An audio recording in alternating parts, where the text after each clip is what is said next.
Hi all. So, we've been there the last week and we have got most of the engine side loom done. We have obviously plugs for the stuff that's not hit yet. I've got to link those two with aluminum pipe. This will be for the air pressure and air temperature. The engine will run on what's called TMF, which is throttle mass flow instead of MAF. And apparently it's a pretty accurate way of measuring airflow, even to the point of you don't have to worry about barometric pressure changes. So, because obviously we have mountains that are 12,000 feet up, and if you go to Vancouver, you're down at sea level. So where we are at the moment is about 1,000 meters above sea level. So that's about what, 3,300 feet. So barometric pressure changes are a bit of a pain, but apparently throttle mass flow is the way to go. So there you go. Right, so the loom is getting installed. We're getting around to do the body loom now. The engine side of it, so the majority of this is already installed. Injectors, pretty much every sensor on the engine. I've got to finish lambdas today. That'll go to the last. That'll go to the last socket. To make things easy for engine removal and servicing, what we've done is the ECUs in here, and we've basically made a small subloom that goes to some kind of expensive gold-plated plug and sockets here. That's about $600 worth of sockets. Such is life. But now all we need to do, if you need to pull the engine out, then basically is once the turbo is off, which obviously is part of the process of removing the engine, you can get your arm down here, and there will be four sockets that are mounted on the flange. I think there's going to be one Deutsche. We just ran out of pins, so we'll end up with one Deutsche inline connection there as well. And then the engine loom will basically be able to come completely out. The sub loom for the think about it, the sub loom for the actual non-engine components and stuff that's going into the other IO expanders, basically will come down this side of the car, and I'm guessing we're going to have a plug and socket kind of here somewhere, so we can remove the whole back end if we need to. So yeah, it's getting kind of exciting. And I started putting some of the heat protective stuff on. Some of it we knew we could get in, but we weren't quite sure of how some stuff was going to be wired, so we're kind of doing it on the fly. Got a pigtail for the Porsche reversing switch. Got as many plug and socket connectors as I can. This here will be the connection for the EGT to CAN, so we can put 8 EGTs in there if I need to. I'm only actually going to run one off of each bank. That's going in here. So one of the IO expanders is in here because it's just convenient for the basically the analog signals that are coming down here. So we've got the 2 analog for the rear suspension pots. We've now got the linear potentiometers, or whatever you want to call it. The 2 for the front, and I can't think of the. Oh yeah, we've got the water temperature out of the radiator. We have, which isn't in yet, so I've got to weld the bung for the water pressure. So the pressure in the system, water pressure, water temperature, 4 suspension pots, so it's 4, 5, 6. There's another one around here. So, oh yeah, oil temperature. Oil temperature will come off the filter unit that's here. So it would make sense to put the IO expander in this side of the car. We now have our lithium-based battery, and so that thing is literally only, I think it's about 11 kilos, and that's 1,000 cold cranking amps. It has its own inbuilt BMS system. It's a 100 amp hour battery. We were on the fence as whether to do the 50 amp hour battery, which may or may not have been enough. That had 800 cold cranking amps, but just to play safe, we've gone for the 100 amp hour.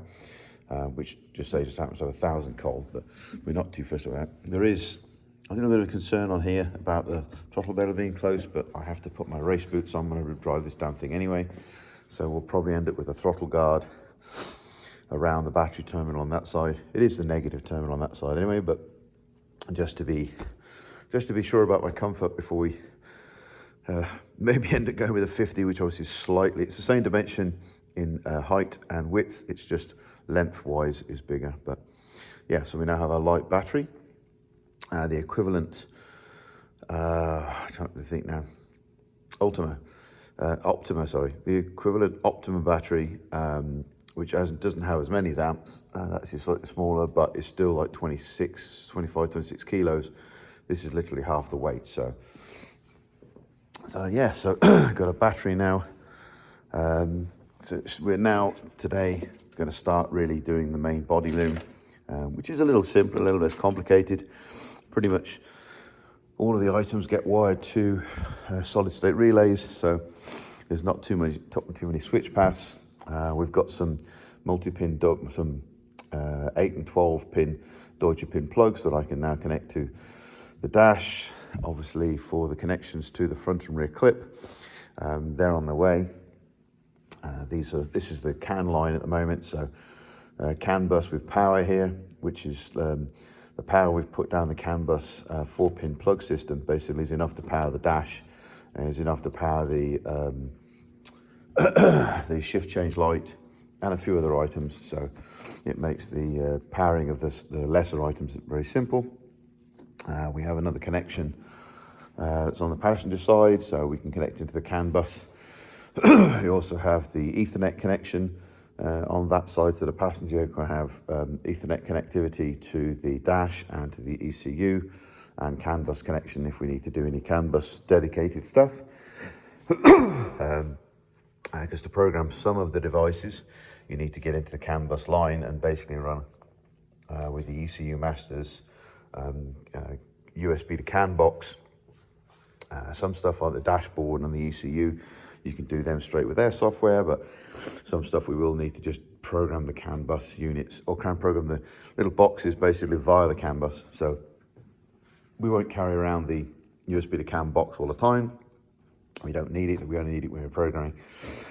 But yeah, we did fire up the dash the other day, and we did fire up the CAN bus line just to make sure we were having, we actually had started to have some form of communication going down the line. So that's checked, dash powered up, that's checked. ECU should be today. We've just got to finalise the lambda section that's going to go in that small plug. But yeah, the side pods are getting kind of full. Excuse me, I'm going to sneeze. No, I'm not. Oh well, there you go. Oh dear, yeah, unprofessional. All of the little looms that's going to come off of the ECU for various things. Some outputs that are spare, and we put them onto plugs. So basically, it makes it easier to basically wire up separately. That's the communication line. Obviously for the Ethernet, that's the extension which says now is over on the passenger side.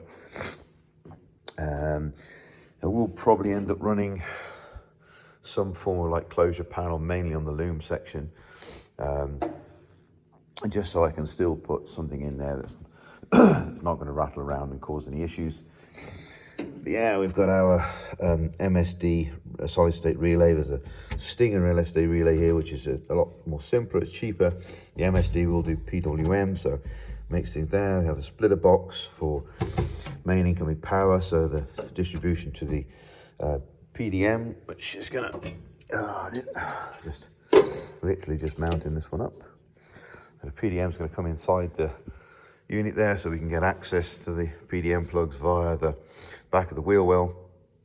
There's an access panel here, and we can get access to here. Also get access to said oil pump if we need to fill that up, albeit you will have to sort of feel your way into there with a small pipe to get that level. Yeah, what's that doing there? So yeah, we're making progress. Obviously the ECU side was a little bit more complex. The body side, pretty much, you know, most of the outputs from the two solid states and the PDM itself. So they're a lot simpler. They pretty much go straight from there to the item. So we're going to start populating those pins today. Yes, and documentation. As far as cable chasing, realistically, we're going to have a binder with all the individual parts. So that's the EGT to CAN. That's the basic layout for the shift light and all the various bits and pieces around the car.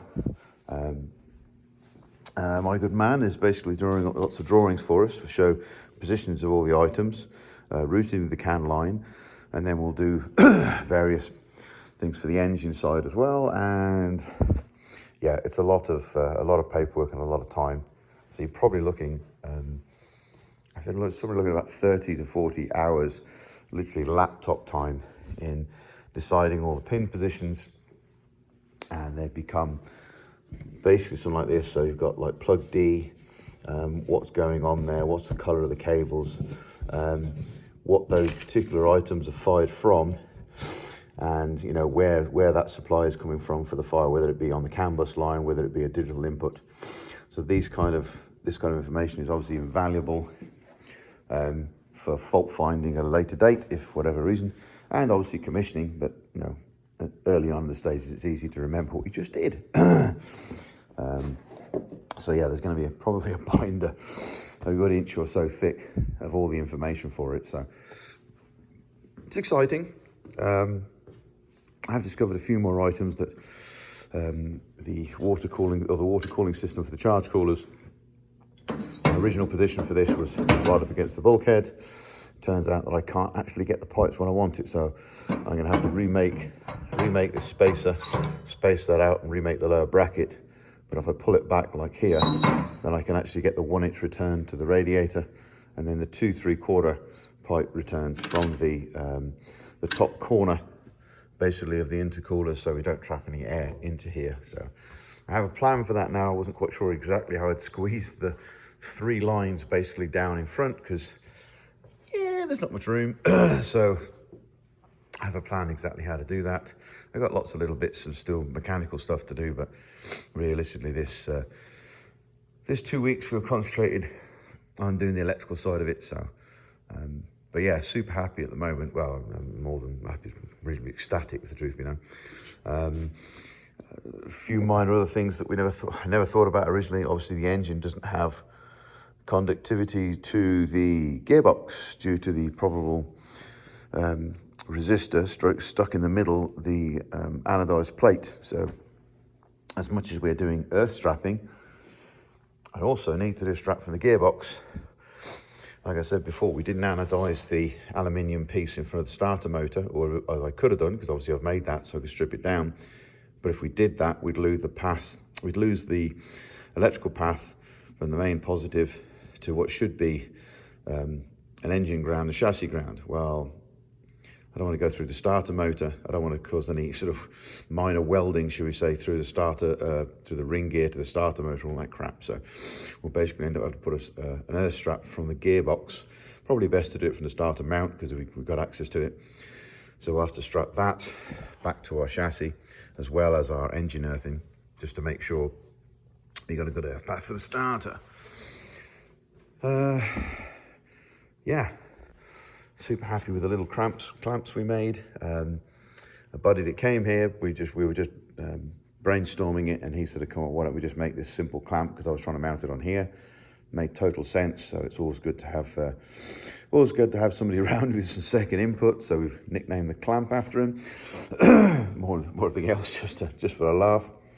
But yeah, so we have 100 millimeters of stroke on the suspension. This has 100 millimeters of stroke, but the shock, even in its highest rate position, well, I think it's only about 84, 85 millimeters of stroke for the 100 millimeters of the wheel, which is a pretty good ratio. But we don't need all 100 millimeters of this, which is good. So we can set the distance we travelled.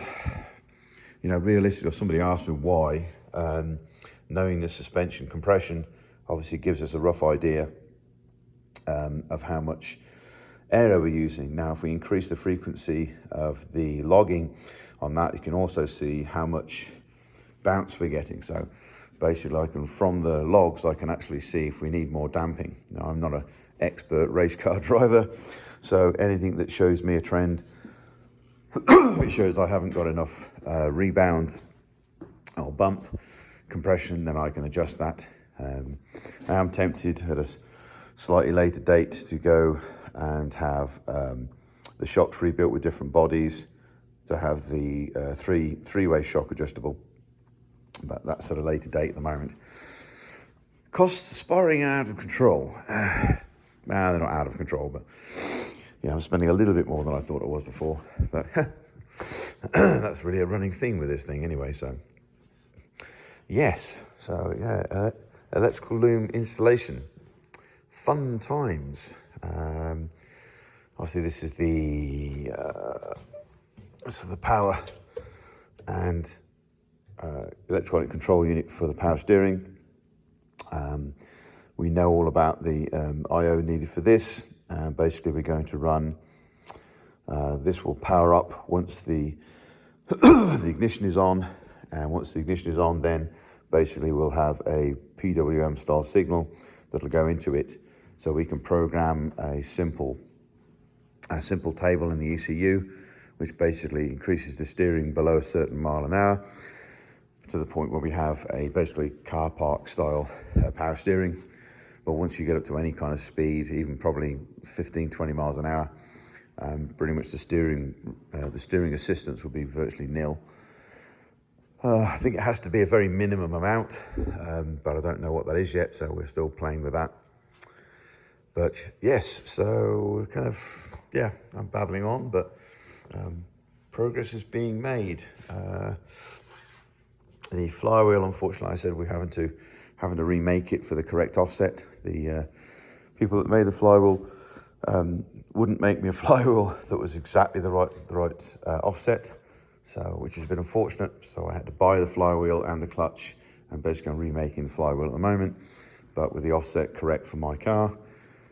I don't begrudge them, but I would have paid the extra money basically to have a one-off custom flywheel made, but for whatever reason that doesn't seem to be a thing they want to do, which is a shame, but I get it, you know, every business plan's different. So, you know, at some point we're going to rip this off. One minor thing I did originally think about, but obviously in excitement to put it back together, we need the crank trigger position marked out. So at the moment I don't know where top dead center is, and obviously due to the front being kind of, well, awkward to get to, I never thought about how to try to set the thing up once we first get it running, and actually check where top dead center is, make sure it's actually firing in the right place. Another friend of mine kindly reminded that I've got access to the side of the gearbox here. So basically what we're going to end up doing when the new flywheel comes, we'll set top dead center on the engine, and then we'll make a pointer here, because getting to the front of the motor, not too easy.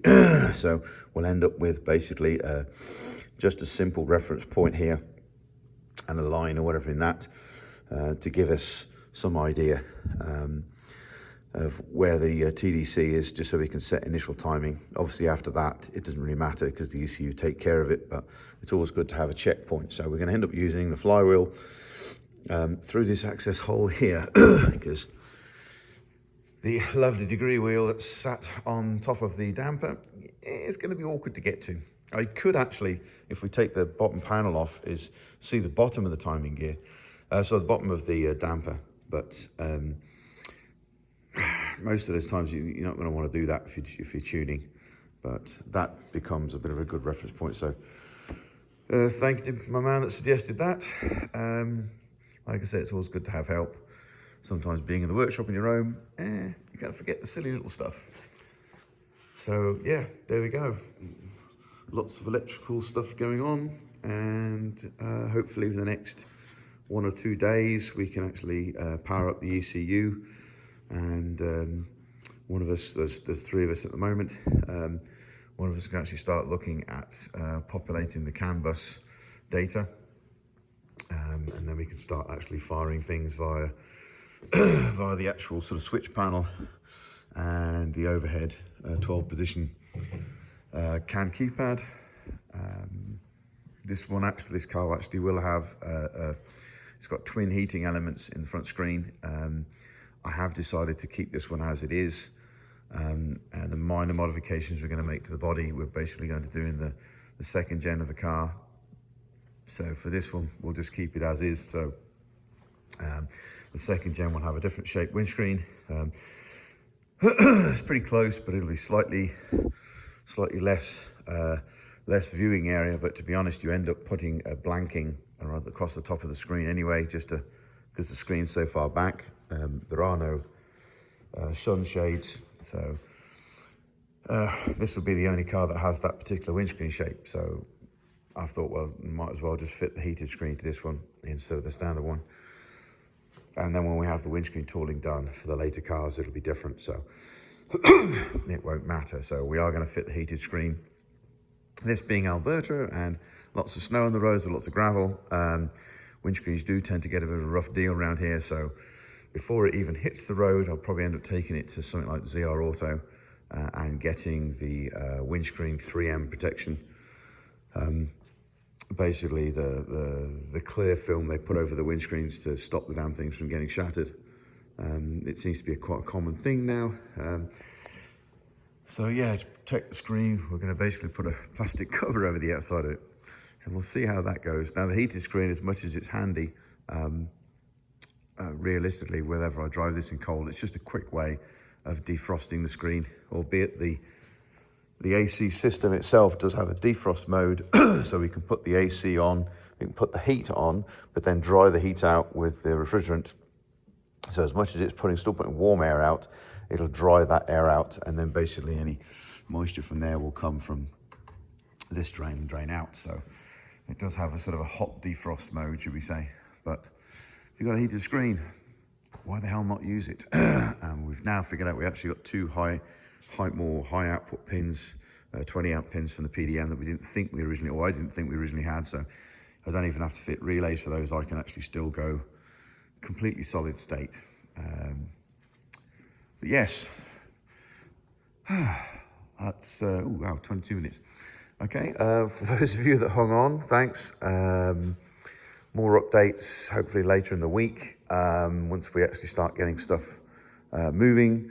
It'd be nice to see the throttle bodies moving, which is something we've can play with, obviously. So now we've got the throttle pedal in and all the engine loom in. It won't be long before we can actually set up the electronic throttle bodies. We can test fire the coils. We can test fire the injectors. There's no fuel in the system at the moment, so it's not really going to cause a huge amount of harm. Yeah. Anyway.